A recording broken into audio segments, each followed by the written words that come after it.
Coming up on LUTV News, a gas station has been robbed at gunpoint near Lindenwood University. What had happened, if anyone was injured, and what the gunman looks like. Plus, as the General Motors strike continues, it's costing more money than you would think. What this means for the employees and the company as a whole. And the Loop truly requested a large sum of money from St. Louis County. Do they really need that to determine their fate? Those stories and more ahead on LUTV News.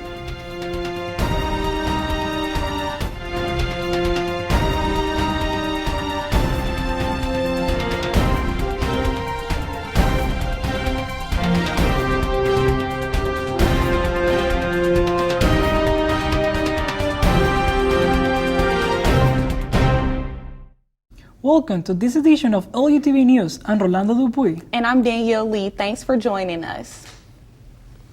Officers are looking for a suspect accused of an armed robbery on Saturday night. Police say the man walked into a gas station on 3140 Olive Street around 11 p.m. with a handgun and demanded money. The suspect is described as a 5 foot 6 inches tall black male and looks about 30 to 40 years old. Police aren't sure how much money he took in the robbery. No one was hurt during the incident. The GM strike enters week 4 and financial losses are on the rise. GM has lost $1 billion so far, and the workers who are striking have lost an estimated $624 million in wages. The strikers walked off the job to protest job security and better pay. This is the largest strike since 2017. A Texas police officer fatally shot a woman inside her home. A neighbor called the police at about 2 a.m. because he saw the front door open. The officer showed up and was checking the house using a flashlight when he saw someone inside standing near a window. He asked the woman inside to put her hands up before fatally shooting her seconds later. The victim was identified as Tatiana Jefferson. The officer was placed on administrative leave while shooting is under investigation. A woman has been fatally shot in Midtown. Police say 22-year-old Tyra Harris was shot in her back around 6:30 p.m. Sunday. Harris was found dead near an apartment stairwell. As of today, St. Louis has 161 homicides this year compared to 152 around this time last year. 4 people have been arrested after police say they were part of an armed carjacking. The incident started around 5:30 p.m. on Thursday. The police say they began chasing a car reported stolen near the intersection of Grand National and Lindenwood Boulevard. After a short chase, the car stopped in a Target parking lot, and 2 out of the 4 people inside the car jumped out and ran to the store. All 4 people were arrested and the car was returned to the owners. Straight ahead on LUTV News, Illinois is opening up a Planned Parenthood location, but some people are protesting against it. What this means for Illinois and Missouri clinic visitors next.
Protesters have begun gathering outside the new Planned Parenthood in Fairview Heights. This mega facility was built in secret to avoid protesters. The new location is 13 miles away from the last clinic in Missouri, which is fighting to stay open. Missouri lawmakers plan to reduce abortion by limiting access. Stores like Aldi and Trader Joe's are trying to decrease excess plastic. However, experts are afraid that this might not be enough. According to experts, people throw away plastic bags after one use and they linger in the environment for 1,000 years. Several countries have banned the use of plastic bags, and the U.S. is lagging behind. Police are looking for 3 people who reportedly stole cat and dog food from an animal shelter Friday. 30 bags of cat and dog food worth more than $1,000 were stolen. All 3 people drove different cars, and when confronted, they took off and almost hit a woman in the parking lot. Purina later donated pet food to replace what was stolen. The St. Louis Aquarium is holding its first job fair on Monday. The hiring fair is taking place inside Union Station in the Midway Suites 1 to 5. It started at 10 a.m. and goes on until 7 p.m. with a 2-hour break from 3 to 5. There are multiple open positions, such as program ambassador, diver, guest experience associate, and photography manager. The Loop Trolley needs $700,000. Trolley officials say they have not received supplemental funding from St. Louis County to keep the trolley moving for the rest of 2019 through 2020. Fares from riders of the Central West End attraction have reportedly not met original expectations. Without the extra money, the trolley may be forced to shut down. In the meantime, services will be reduced next week to make up for the budget deficiency. It's starting to feel like fall outside, and hopefully that is not changing very soon. But we will be cooling down a little later on in the week. The 5-day forecast and more right after this.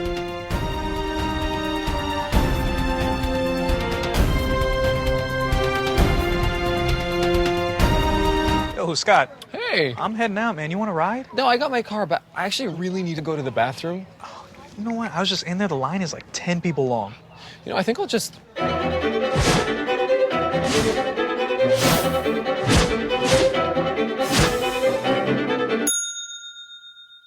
Dude, are you okay?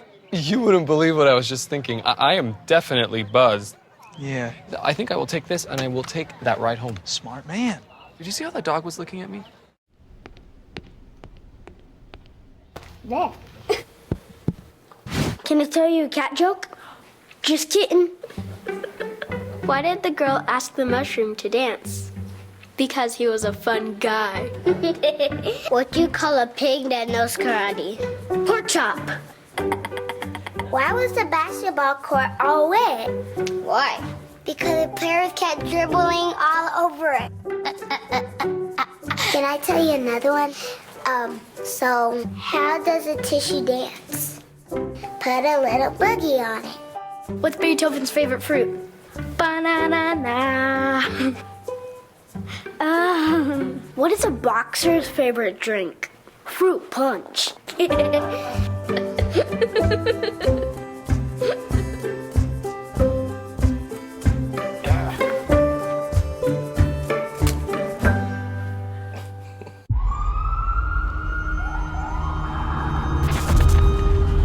Opiates has taken everything and everyone I've ever loved away from me. Everything. I blew my ankle out and I got prescribed pain pills by my doctor. If making my story public is gonna help somebody, I'm all for it. I just wish I would have had a warning. Opioid dependence can happen after just 5 days. Know the truth, spread the truth.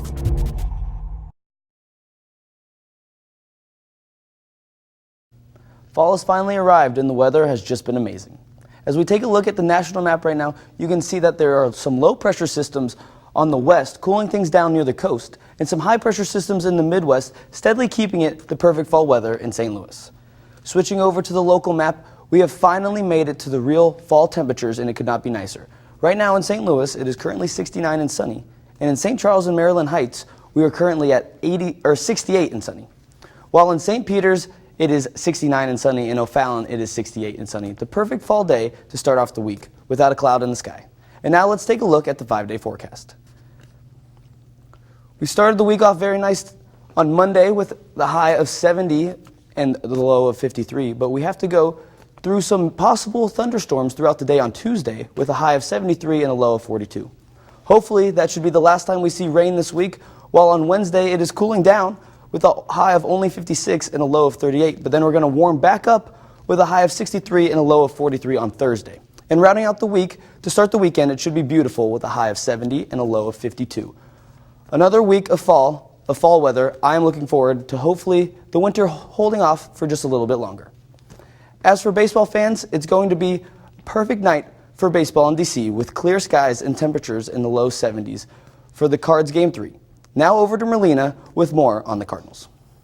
Thank you, Ethan. The St. Louis Cardinals are on shaky ground going into Game 3 of the NLCS. More about that after the break.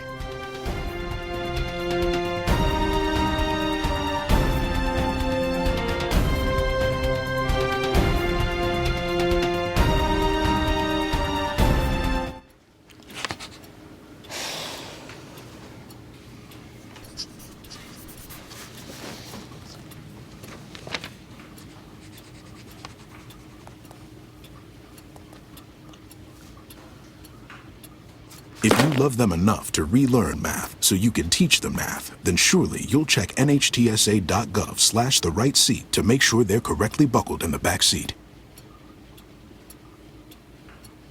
Because of you, I felt hopeless. I know it was a joke, but it still hurt me. Because of you, I felt wanted and not alone in this world.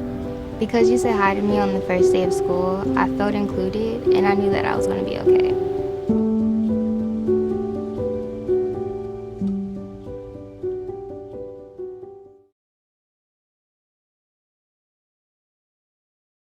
Welcome back to LUTV. In sports, the St. Louis Cardinals must win Game 3 against the Washington Nationals to stay alive in the National League Championship Series.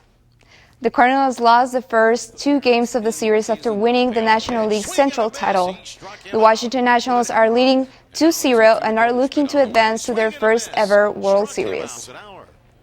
And in the gymnastics world, Ohio native Simone Biles just made history after winning her 25th gold medal at the World Artistic Gymnastics Championship this weekend in Germany. The 22-year-old athlete breaks the world record of 23 medals set by Belarusian Vitaly Sherba. It's a record that stood since 1996. Biles also led the USA squad to win their 5th consecutive gold team medal. Biles is not only the world's best gymnast now, but she has also left her mark by successfully landing 2 original skills at the championship. These 2 skills will now be known as the Biles dismount on the beam and Biles 2 on floor. Saturday was an exciting day on campus during homecoming day as the Lindenwood football team took the W in the last 20 seconds of the game. With 1 minute and 16 seconds to go, the Lions trailed by 3 points, 24-21, and needed to get something going fast. Luckily, Lindenwood's quarterback, Kate Brister, made a pass to tight end Eric Hinneman, who successfully got to the end zone and completed the touchdown. The Lions ended up defeating Truman State 28-24 and are currently undefeated in the GLBC. And the field hockey team was successful too after they defeated Commerce College 3-1 on Sunday afternoon. Senior Bridget Huhendish made program history after scoring 2 goals to become the only Lion to reach the 100 career points. She's also currently leading the total goals for the entire team. The Lions are currently 6-4 in conference and will face Newberry University this Thursday. And the women's soccer team grasped victory in their match against Missouri S&T on Friday after leading 2-0 in the first half. The Lions were fired up, but coming into the second half, the Lions lost momentum, allowing the Miners to score. After that, the Miners scored a goal one more time in the 83rd minute.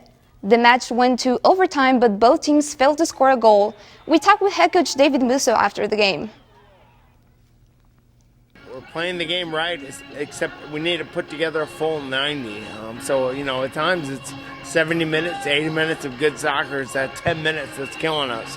But that'll come in time. The goalkeeper for Lindenwood, Megan Swanson, had 3 saves and there was 5 shots on goal total for each team.